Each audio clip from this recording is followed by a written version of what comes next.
Hi guys! Welcome back to my channel.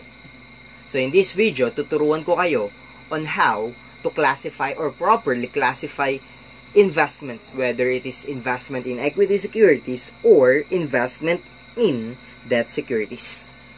Ready? Alright, so here, once again, kailangan nating malaman yung proper classification ng investment natin. So start tayo in investment in equity securities. Panag?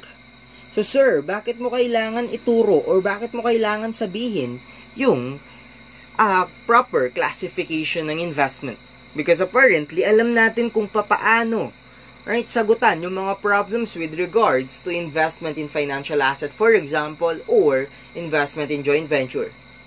It's just that hindi natin alam kung kailan natin gagamitin yung IAS 28 for investment in associate, IFRS 9 for the financial instrument, IFRS 11 for the joint arrangements, and IFRS 3 for business combination. So in this video, tuturuan ko kayo or ituturo ko kung paano ba mas madaling malaman kung ano ba yung tamang standard na ating gagamitin. We're good? Alright, so here, there will be series of questions na kailangan nating sagutan. Right? So my first question here, once again, the first question here is that, is there a control alone? What do I mean by this statement? Ibig ko lang sabihin dyan, after bang bumili, ni investor ng shares of stock from another corporation, nagkaroon ba siya ng control over that corporation? Sir, anong ibig sabihin ng control? Ibig sabihin ng control, siya na yung nagde-decide with regards to the operating and financial policies of the company. Right? So if your answer here is no, or yes muna, sige. If your answer here is yes, the standard that we will be using will be IFRS 3 na may title na Business Combination. We're good? And of course, kapag IFRS 3 ang ating ginamit, right, the standard, the investment classification will be investment in subsidiary. We're good. Okay ba tayo done? Alright, game. Next, sir, what if my answer here is no? Ibig sabihin, wala naman talagang control. Right? So, if walang control alone, there is a follow-up question. What's the follow-up question? The follow-up question here is that, is there a joint control? Sir, anong ibig sabihin ng joint control? Ang ibig sabihin niyan, nung si investor bumili siya ng shares, hindi siya nagkaroon ng control nang mag-isa lang siya. But rather, para magkaroon siya ng control, kinausap niya yung ibang investors or yung ibang shareholders, then apparently they agreed to have a joint control. Ibig sabihin ng joint control ngayon, may kasama ka dito sa pag-control ng other corporation. Right? So if your answer here is yes, the standard that we will be using will be IFRS 11, which is my title na Joint Arrangements. We're good? And if IFRS 11 ang ating gagamitin, there are two possible classification of the investment. Ano yung dalawa? Meron tayong tinatawag na investment in joint operation, then meron din tayong tinatawag na investment in joint venture. We're good? Still good? Next, what if your answer here will still be no? So if your answer here will still be no, there will be a follow-up question once again. Actually, this will be the last question. What's the last question? The last question here is that, is there a significant influence? Right? So first question, control alone. Second question, joint control. Then third will be the significant influence. Anong ibig sabihin ng significant influence? Ibig sabihin yan, wala kang control over the other company, pero may say ka, or you can suggest with kung ano ba yung magiging decision ng kumpanyang yon. We're good? So if your answer here is yes, obviously, the standard that we will be using will be what? In IAS 28 na may title na Investment in associate. And obviously, the investment classification here will be investment in associate. We're good. Okay na tayo dun? And then finally, right, if your answer here is no pa din, wala pa ring significant influence, ang ibig sabihin yan, wala na tayong choice but to use IFRS 9 na may title na Financial Instruments. We good? Then under IFRS 9, meron tayong tatlong possible classification. First is yung tinatawag natin na investment in unquoted equity securities. Second will be the investment in financial asset at fair value through profit or loss. Then the last will be the investment in financial asset at fair value through other comprehensive income. We're good on that. Okay ka pa ba? Alright, so ngayon ganito. Para mas madaling matandaan yan, gawa ngayon tayo ng parang timeline. Alright? Actually, hindi siya timeline. This is actually the line for the ownership percentage o dun sa pagmamayari mo in terms of percentage. Right? So, meron tayo ditong 0%. Of course, here we have 100%. Ready? Right. Start tayo dito. Sabihin natin, this is 50%. So, para magkaroon ka ng control or joint control, obviously, dapat at least more than or at least one share more than 50% ang pagmamayari mo. What do I mean by that? Ibig sabihin, if merong 10,000 shares ang isang corporation, kalahati nun is 5,000. Tama ba? So, plus 1. So, dapat at least meron kang 5,001 shares bago mo makontrol yung other corporation. Okay ba tayo doon? So, if you have more than or if you own more than 50% of the outstanding stock, sir, bakit outstanding stock lang? Outstanding stock lang ang pinag-uusapan because outstanding stock lang ang may voting power. Ibig sabihin ngayon, even if you own 100% of the preference shares of the corporation or of the other corporation na pinag-uusapan natin, wala ka pa rin pong control. Once again, right, magkaiba ang outstanding at ang preference. Very good? And outstanding ang pinag-uusapan natin dito.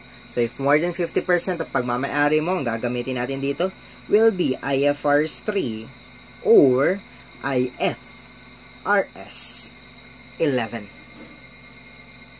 Okay ba tayo dun? Okay on that? So, sir, what if hindi ka naman may-ari ng more than 50%? So, if hindi ka may-ari ng more than 50%, baka dito ka naman umabot sa kabila. So, if you own 20% to 50% of the outstanding voting stock, wala kang control, pero meron ka namang significant influence. And if that will be the case, the standard that we will be using will be International Accounting Standard number 28. Okay ka pa ba? And then lastly, if wala ka pa rin 20%, meaning insignificant lang ang pagmamayari mo or less than 20% lang ang pagmamayari mo, wala na tayong ibang choice but to use IFRS 9. So, kapag walang control nor significant influence, wala na tayong choice but to use IFRS 9. Good? So, para mas magets natin yan, consider this illustration or example. Let's say, meron tayong car. Alright? Kotse po yan. Binilisan ko lang yung pag-drawing ko, pero magaling talaga ako mag-drawing. Joke lang, alright? This is a car. Right? So, anong pangalan ng car? Hindi na mahalaga kung anong pangalan ng car. Okay ba tayo doon? Alright. So, dito sa car na to, meron tayong tinatawag na what? Meron tayong tinatawag na driver. We're good on that? So, isn't it yung driver na yan, makaka-relate dito yung mga nagda-drive, right? Yung driver na yan, siya yung may hawak nung steering wheel, siya rin sumisipa dun sa gas, dun sa brake, and dun sa clutch. Then lastly, siya rin may hawak dun sa pag-change ng gear. You with me? So, ibig sabihin ngayon neto, kung si driver ang may hawak sa steering wheel and siya rin yung makakasipa sa gas at sa brake, ang ibig sabihin ngayon yan, ang driver ang magdi-decide kung saan pupunta yung kotse na to. Okay ba tayo doon? So, if yung driver yung nagdi-decide kung saan pupunta yung kotse na to, and let's consider this car as the company, see to it now that the driver has control over the car or over the company, and so therefore, if you are the driver of the company, the standard that we will be using will be IF RS3. We're good? Next, what if hindi ka marunong mag-drive? Dito ka sa katabi ng driver, nakaupo. Right? Dito ka sa passenger seat, nakaupo. So, kapag nakaupo ka sa passenger seat, anong ibig sabihin yan? Ang ibig sabihin yan, hindi ikaw yung may hawak ng steering wheel at hindi rin ikaw yung sumisipa dun sa gas or dun sa brake. Tama ba? Ang ibig sabihin yan, wala kang control over the other company. Once again, if hindi ikaw yung driver, wala kang control over the other company. Pero kapag nakaupo ka sa tabi ng driver, minsan, alright, ganitong mangyayari. Actually, nakakaasar tong mga to, alright? Ako nagdadrive ako and minsan na-feel ko yung asar no driver sa mga nakaupo sa passenger seat. Why nakakasar tong mga to? Nakakasar yung mga yan because, alright, sila yung nagsasabi kung saan tayo pupunta. Sabihin niya, diretso ka dyan, hindi, kaliwa ka dyan, kanan ka dyan, mga ganon, alright? Then apparently kapag, alright, naligaw na kayo or nakarating kayo sa dead end, bigla sasabihin niya, uy, ikaw yung driver, wala akong kinalaman dyan. So nakakaasar sila because nagmamagaling sila, yet, alright, hindi naman sila yung nagdadrive. Tama ba? So, apparently now, if wala sila sa driver's seat, asahan mo na wala silang control. But since kaya nilang sabihin yung, alright, or kaya nilang suggest kung anong gagawin ng driver, see to it now na wala man silang control, meron naman silang tinatawag natin na significant influence. Anag? Because ang ibig sabihin ng significant influence is that you can influence the possible decision na gagawin, right, nung investor na may control. And if that will be the case, of course, if may significant influence tayo, ang gagamitin natin will be IAS 28. Ay ba tayo dun? We're good on that? And then lastly, right, kung naaasar ka dun sa nakaupo sa passenger seat, possible na maasar ka sa, or mas maasar ka dito sa mga nakaupo naman sa backseat. Right? So, sino ba yung mga nakaupo sa backseat? Yung mga taong yan yung mga pag-start mo ng kotse, tulog na, and then apparently, gigising lang sila pagdating nyo sa Baguio, or pagdating nyo sa Tagaytay, or kung saan man. Ibig sabihin yan, yung mga wala talagang ginagawa buong biyahe kung hindi matulog. So, since wala naman silang ginagawa buong biyahe kundi matulog, asahan mo ngayon na wala silang control, then wala silang control, nor significant influence. So, ang ibig sabihin yan, if wala silang control, nor significant influence, their investment now will only be accounted using IFRS 9. We're good? So, that is the rules on how to properly classify the investment or your investment in equity securities. Ay ba tayo doon? So ngayon ganito. Sir, bakit ko nga ulit kailangan malaman kung anong standard ang aking gagawin? Because nakasalalay sa standard na yan yung rules na iyong susundin.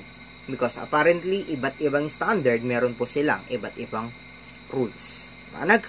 Pero, to finally end this video, ganito, listen up.